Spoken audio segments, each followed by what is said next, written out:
Thursday morning இன்றைக்கி காலையில் கொஞ்சம் ஏர்லியாகவே எழுந்துட்டு 5:15க்குலாம் எழுந்துட்டேன். காலையில் எழுந்ததுமே பார்த்திங்கன்னா இன்றைக்கி லஞ்சு பிரேக்ஃபாஸ்ட்டுக்கு தேவையான எல்லா ப்ரிப்ரேஷனையும் பண்ணிவிட்டு ஒரு அரை மணி நேரத்துலேருந்து 40 நிமிஷம் வரைக்குமே ஆச்சு. ஏன்னா புதினா கீரை க்ளீன் பண்ணுறது, அடுத்தது சப்பாத்திக்கு மாவு பிசைகிறது, குருமாக்கு இஞ்சி பூண்டு பேஸ்ட் ரெடி பண்ணுறது, வேர்க்கடலை வறுக்கிறதுன்னு ஒரு அரை மணி நேரம் ஆச்சு. ஒரு 35 நிமிஷம் வரைக்கும் ஆச்சு.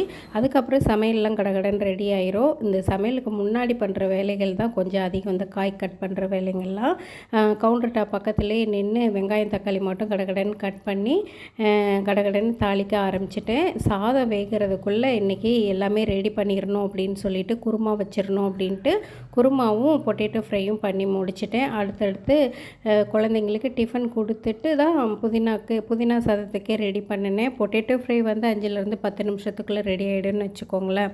அடுத்ததாக ஹரிபரியில் வந்து சாதம் ரெடி ஆகிடுச்சு.